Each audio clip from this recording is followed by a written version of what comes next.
Right. Good. Sure. Can we grab you? Sure. Oh, Terrific. Yeah. 8 years. I watch. Don't worry.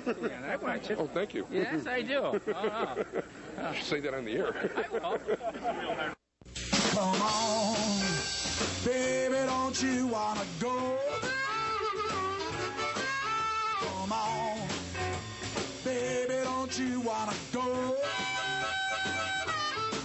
Back to that lemon light city, sweet home Chicago. 224 446. Come on, baby, now get your business fixed. Come on, honey, don't you? Hi, I'm Marty Levinson. Welcome to the Northtown News Magazine. Hi, everyone. Welcome to the Northtown News Magazine, a presentation of Sonny Hersh and myself. I want to thank my entire technical crew, Sonny Hersh. It is election season. Next week, we'll have Terry O'Brien, president of the Water Reclamation District, together with Jim Nally, our resident jack-of-all-trades expert, who will be talking about the new ballot and how you'll be voting with it, and Rich Reeder, who's running for Niles Township Democratic Committeeman. Check out our website, ntnm.org. Make sure you check out caps24.org. Both sites run by Sonny Hersh, and where you can get all the latest on the next community policing meetings in your neighborhood. All 8 of the 9 beats in West Rogers Park and Rogers Park have their meetings completely listed, and it's a good place to go to find out that and other information police-wise on the neighborhood. Also, Jewish Chicago is going to be coming out shortly. We always come out about 12 days before the election. And March 12th, which is approximately 9 days before the election, this is tentative, but it's pretty definite, 10:30 a.m. on Channel 19, we will be doing our traditional live show from the headquarters of Chicago Access. Last time we had Dick Devine together with us and Jim Nally. And, who knows who we'll have this year. Maybe it'll even be my next guest. Well, I do want to introduce you. I am talking about the Democratic candidate for governor, Edwin Eisendrath. How are you? Good. Happy to be here. First of all, my pleasure. What gave you the idea to run for governor? Mm-hmm. Well, a lot of things, frankly. I supported Rod 4 years ago. But like Democrats all over the state, I'm disappointed that the promise wasn't kept to end pay to play. And frankly, that we're last in school funding, last out of 50 states, is not an acceptable value for the Democratic Party. And we've been losing jobs not to Asia, but to Iowa because of the management of our state. And I know we can do so much better. I agree with that, by the way, 100%. Mm-hmm. As a matter of fact, you're in the right neighborhood, because where we film people like Art Berman and Esther Saperstein before him were the state senators.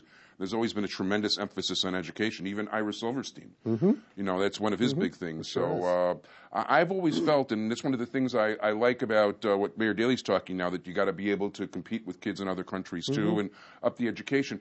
In theory, the funding formula was supposed to be 50-50, where the state supplies 50%. Well, we're at about 32.7%, which makes us last of the 50 states. And now that also, I imagine, would put an unfair burden on property tax and all that. It means that our property tax burden, about 80% of the property tax goes for schools all over the state. And that does a couple of things.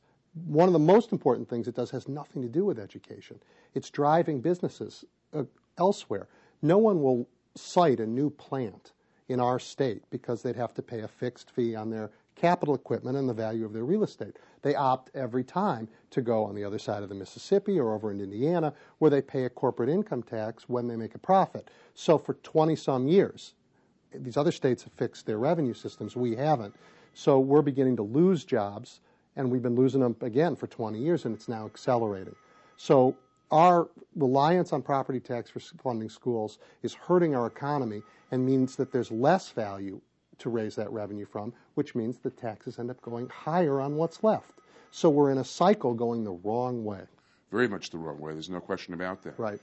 So how can, so as governor, of course, you're talking about more money into education for sure. That I've noticed that seems to be your number one issue. Would that be correct? Or? Well, I think the state has to grow. Look, these guys have managed us into bankruptcy. We owe about $40 billion in pension obligations. The governor diverted $2.3 billion this year from the pensions to fund the operations of government in sort of a payday-style loan. And it's not the first time we haven't put, we've taken a holiday from pension obligations. So this backs our way out of this. We have to grow.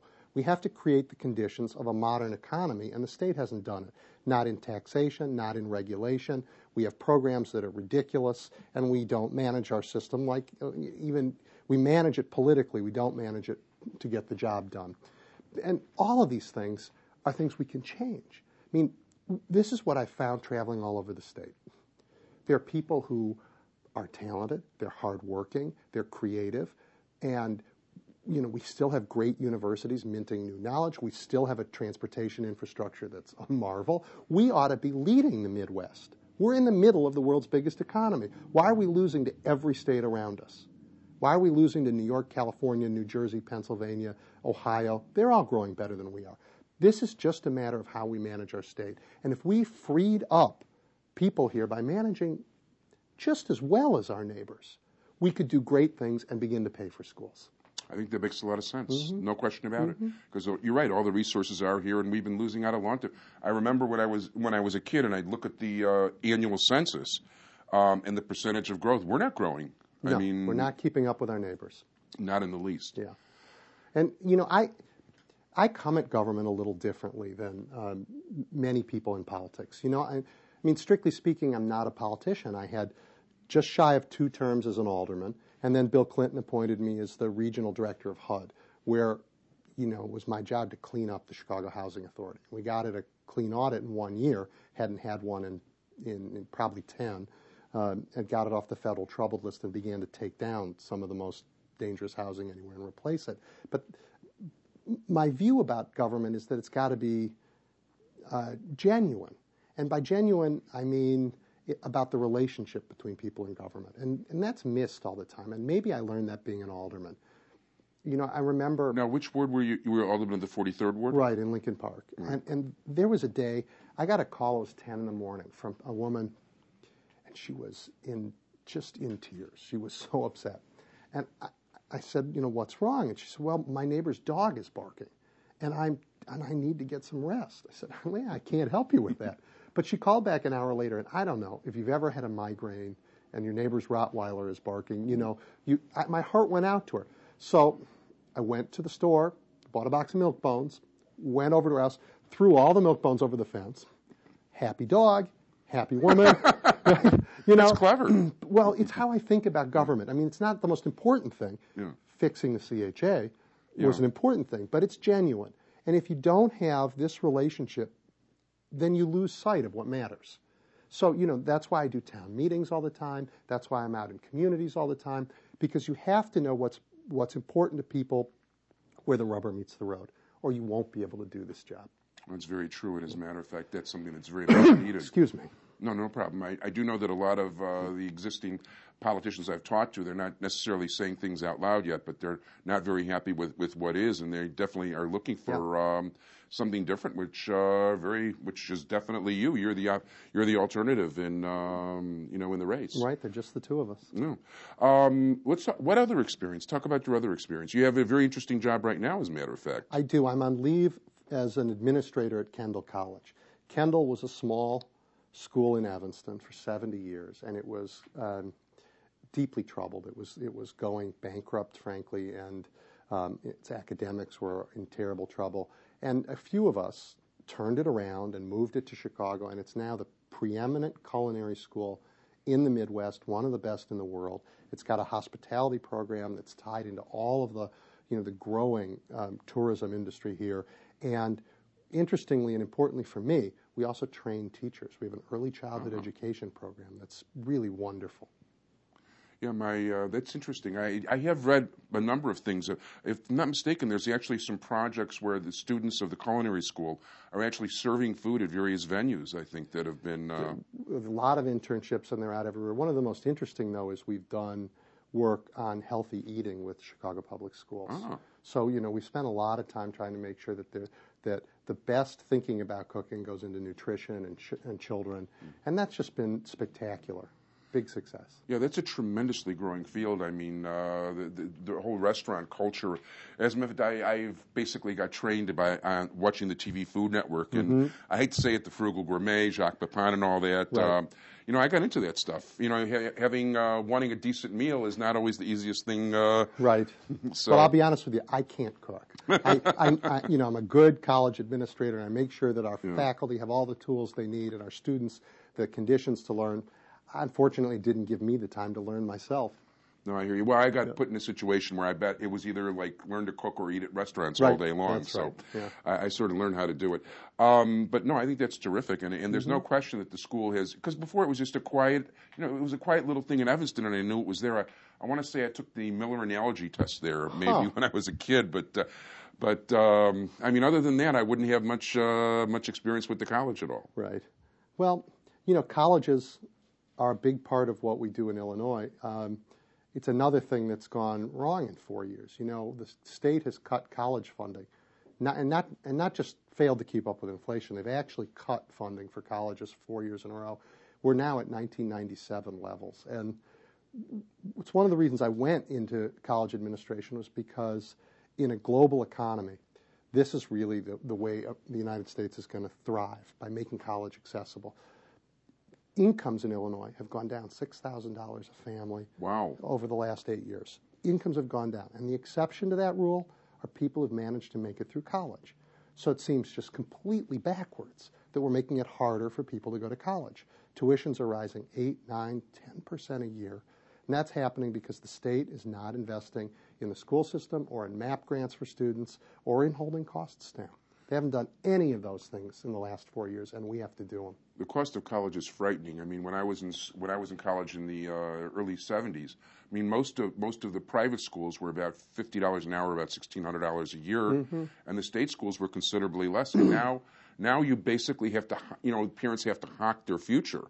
Hey, well, so do the students. They all graduate with large debt loads, and you know, again. When I had the great pleasure of traveling in China, and I watched this country invest in its children, build colleges, help people go to college, create a middle class, and aim at the future. If they can do it, why can't we in this great democracy do it? And the answer is, we can, just not in Illinois. And the only thing holding us back, because it's not our people, it's not our infrastructure, the only thing holding us back is our habit of pay-to-play politics, of, you know, how do I work with the lobbyists, how do I get what I need for my campaign, and that's endemic to Springfield. Unfortunately, whether it's George Ryan or Rod Blagojevich in both parties, we have to clean it up. We have to have lobbying reform, we have to have campaign finance reform, because without it, people are not going to notice what's going on in the neighborhoods, and they're not going to make things right. Well, that would be terrific. I know even in regulatory agencies, when I see what some of the state agencies are doing, there's not even a knowledge of an individual subject among the people that get appointed to the board of these different things. The regulatory, and this is not something I talk about often in public and on TV shows, because it's a little arcane. It's hard to follow. But how we regulate is very important to our economy. And maybe the best example is that when I was a little boy, the regulators didn't allow branch banking. They were trying to protect the neighborhood banks in some small towns.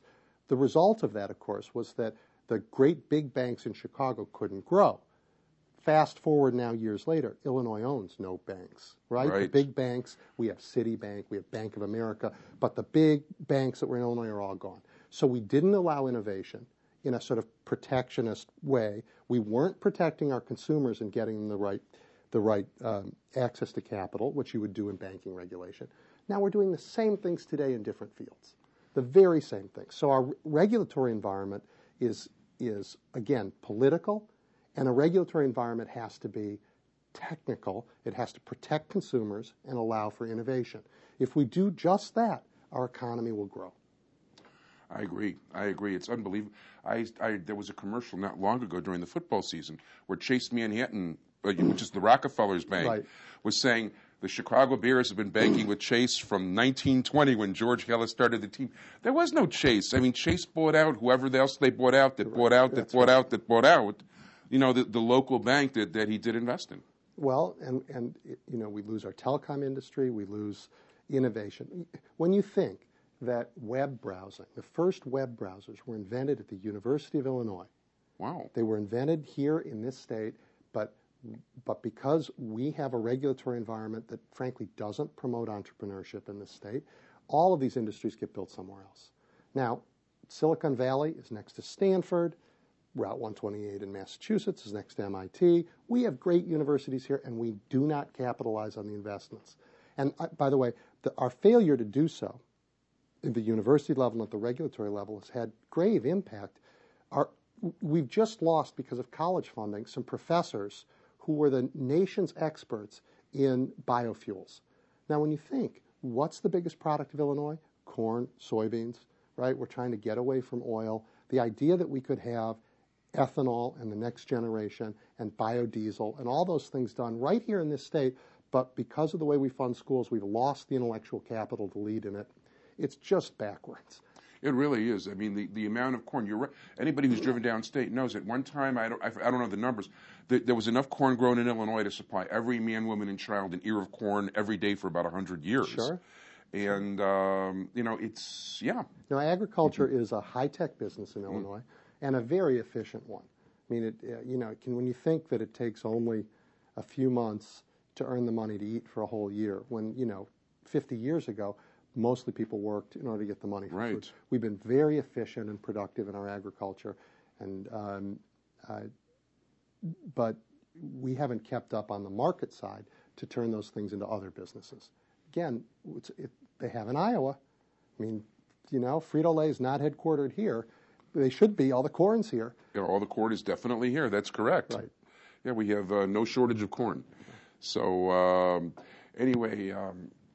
So, okay, running for governor, I mean, what do you do? How is that something you go about doing? Well, I've been all over the state, and I've had the greatest reception. And I know when a former Chicago alderman goes somewhere south of Carbondale and meets with a group of people and gets a standing ovation, it feels nice, but I know it had nothing to do with me. The governor has disappointed people in 102 counties, and I hear that word everywhere in the state. People want it, and it was right to promise to clean up government. It's a promise, frankly, I intend to keep. Yeah. I wish he had. But you go, you talk to people, you talk to not just the farmers and the businessmen and the school teachers, but local mayors, local county superintendents, and they'll tell you what it's like trying to make the communities better everywhere. And our governor and George Bush, they have some common traits that, frankly, I think we should be rid of. I mean, one, they name their laws. Yeah. No child left behind, all kids. This habit, a law isn't a dog you call them for a meal. This notion that you got to market your laws rather than make them work is just bad for government. And the all kids bill, I'm not making this up, the press release that went with it was longer than the law itself. I'm not making it up, really. And now we find out that 5 companies who gave the governor $20,000 contributions, well, it turns out they were all bundled. They belonged to the same company. We found that out because they were traced back to the same post office box in Florida. And then we found out that they were tied to his former chief of staff, who's now a lobbyist. And we found out the contributions were given just 6 days after the All Kids legislation passed. And then we found out that the company's in the running to bid for all the contracts to run All Kids. It's out. It's unbelievably venal and corrupt, frankly. And it gets in the way. You want to trust that they'd get that part right. You figure that, he raised $20 million at least in the last election. Somebody wants something back for $20 million. Well, they're getting it. Yeah. No, but they're getting it back. Exactly. The contracts. I mean, John Wyma's, get his the former chief of staff, and his clients are getting contracts all over the state. The governor didn't want to have Keno gambling. He described it as crack cocaine. And then, just weeks after this lobbyist became the lobbyist for the Keno company, he bet the entire school funding proposal on an expansion of Keno. Now, I just don't believe our government has to be for sale. It doesn't have to be that way. Yeah, there's no question about it. The fact is, I think it was very disappointing on his part. He made such a fuss about no gambling. You know, not the Keno, the whole shot, and crack cocaine. You remember exactly the way he described it. Yep. And, you know, all of a sudden he backed himself into a completely different corner. Yeah. So you've been touring the whole state. I have. And the other habit that he and George Bush have in common is this notion of coming up with an idea and then forcing the costs to local government. You know, down in Vermilion County, they deeded back 92 miles of roads from the state to the county, but didn't give them any money to maintain those roads. And we do the same thing up here in Cook County and the same thing in Chicago. Nice sounding bills, but the cost is pushed on the local taxpayer. And again, when you couple that with the state's historic failure to pay for education, you end up with, you know, property taxpayers shouldering all the burden while somebody else is having a press conference for what he says is a good idea. That's just bad governance. And it ends up, you know, dividing rich and poor neighborhoods, making it impossible for the poor ones to keep up. In fact, the difference is accelerating in Illinois. Those aren't my values. That's not how I grew up. I think instead the state has to pay its share and help local governments be successful. That way, you know, people have redress of their grievances. They have some say in what's going on. That's, frankly, what has always made America strong. And we get away from that with this kind of press conference, I'll say anything and push the cost to somebody else's behavior. Yeah, very much so. So $40 billion we're behind in the pension funds right now. That's just an amazing figure when you think about it. It's $39.7 billion. Yeah. And we're running a $3 billion deficit every year. He inherited a $2.5 billion deficit a year. It's now $3 billion a year. And how are we getting that $3 billion? We're borrowing, including from our pension funds. So it's normally when you go into debt to buy a house. You go into debt to build a road or build a school, something with a long lifespan. To go into debt just to pay your bills, as anybody knows who's run up a credit card, you know how dangerous that is. That's exactly what he's doing in the management of the state. And one of the people he borrows from are hospitals and healthcare. We actually pay our hospital vendors almost a year late, which means that we're borrowing from them. They provide a service, and instead of paying them, we're borrowing from them before we pay them. It's one of the reasons why we're driving medical costs up. This is a vicious circle going the wrong way. But again, you know, if I weren't optimistic that we could fix it, if I didn't see models of it working in state after state around us where people are interested in doing the job rather than getting the contributions, I wouldn't be running. But I know these problems can be fixed, and I've seen people in the state who have the heart to fix it, including legislators, by the way, who want to do the right thing. I think you're right about that. There's no question. There's an awful lot of people don't realize how much discontent there is among elected officials with the present governor. And I know one ward committeeman told me that he was invited to meet to support Blagojevich, and he was willing to go meet with him just to tell him that he can go blankety blank blank face to face. Well, I've had this. Listen, people have. I told you, in 102 counties, they tell me they're disappointed, and that's before they get warmed up. But it's not. I don't expect elected officials, you know, or politicians who are out there in the public realm to fight this fight for me. You know, I'm happy to go by myself and say all that we've said on this show and go campaign and tell people they have a choice. Because, you know, politics is a tough sport, and it's not what I do for a living. So I have a certain kind of freedom to call it like it is. And everybody, even people who haven't been able to come out publicly and be supportive, they've all said to me, this is the right fight, go do it, you know, and I hope you win. Yeah, I agree with that. I agree that it's definitely the right fight, and I think you picked the right person to go fight with, because there's some very legitimate bad things that have been going on in Springfield for the last 4 years. Well, between us, I wish that weren't the case. I would much prefer not to be doing this and have the state be doing all the things that it should have been doing. You know, I've got 3 kids and a family, and campaigning is tough all over the state. It really is. But, you know, I firmly believe that we have the talent here, we have the opportunities here to lead the Midwest. We've done it in the past, we've lost our way, but it's our own government and our own brand of politics holding us back. And I think we can just free the energy in this state. And it's, you know, we have one of the most dynamic economic engines in the world.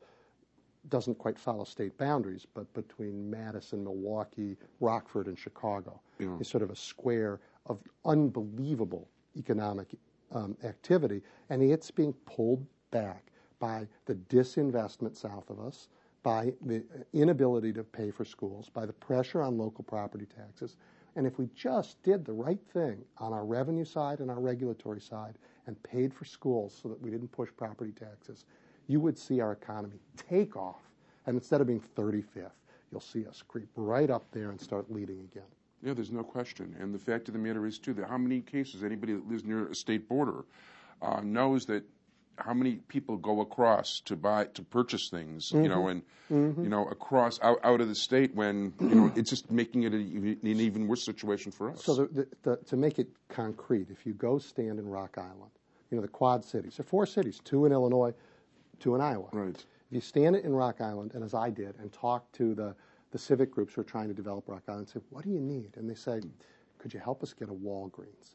And you look across the river. Now, looking across the river, you know, the river there is maybe a little wider than the Chicago River. You're not looking far. No. And there's a big, gleaming, beautiful new art museum paid for by the wealthy citizens of Davenport, Iowa. And they got all that wealth because for 20 years, businesses have refused to locate on our side, and they've located there. When you ask them why, property taxes. And the property taxes are high. Why? To pay for schools, because the state won't do it. Yeah. Once upon a time, it actually was 50-50, but it keeps going further and further in the wrong direction. Yeah. Yeah. Well, we keep expanding other things and not having schools be our top priority. Schools and colleges, infrastructure, these things ought to be our top priority. There are other issues. I mean, healthcare is a very important issue in Illinois, but getting our economy moving is a requirement if we're going to end up paying for any of this. No, that's absolutely correct, because otherwise you can't afford any of it. Right. If people want to contact your campaign, I have a website.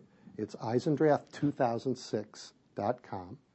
And if you can spell it, well, we'll flash it on the screen. Okay. But Eisendrath2006.com not only is a way to contact me, but a way to sign up for, you know, the ongoing events, the email blasts, and all of the details on my campaign positions are there. So I urge everybody to come check the website out. Yeah, I've checked the website, and it's very intelligent. And I also want to publicly thank Monica Teague, who's been really helpful, and that's your PR person. Yeah, Monica is great. And, yeah, she's been terrific, and I want to thank her so much for all the help in, you know, getting Mr. Eisendrath here, hopefully our next governor. We'll see how that one works. Well, thank you. And, hey, listen, I'm not going to lie about it. I'm voting for you. I don't mind saying that out loud. I love that. You know, I wanted to talk to you a little bit first, but I sort of like, you know, like, yeah, we've had a bad governor for the last 4 years. You're a very intelligent guy. These questions are really quite simple, aren't they? Yeah. It really is. And I think I think if people, you know, should definitely, you know, do their best to, you know, to get out. At this point, you can vote 3 weeks in advance this year. Right. So by the time this comes on, you hopefully will have been registered at that point. Right. And, you know, there'll be locations all over the city. And, matter of fact, next week, Jim Nally, when he's on, he'll be able to tell you all the locations where you'll be able to vote. And at this point, I want to thank very much my guest, and maybe the next governor of the state of Illinois, I hope so, Edwin Eisendrath. Thank you so much. Thank you so much for being here. I want to thank my entire technical crew, Sonny Hersh. Join us next week. We'll have Terry O'Brien, Jim Nally, and Rich Reeder. And check out our website at www. You don't even have to type the W's anymore. It's ntnm.org. And, hey, Jewish Chicago is going to be free all over the place soon enough for you guys to look at. And thanks, Sonny, and thank everybody else. And don't forget also check out caps24.org. I'm your host, Edwin Meyers. Have a good night, everybody. Thank you. You bet.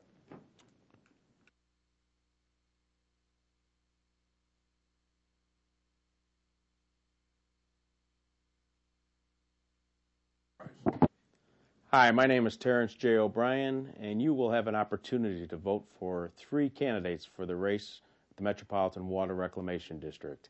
I am the candidate with 27 years of environmental experience and have been fiscally responsible in dealing with your tax dollars throughout the county. I'd appreciate your support on March 21st, the primary election.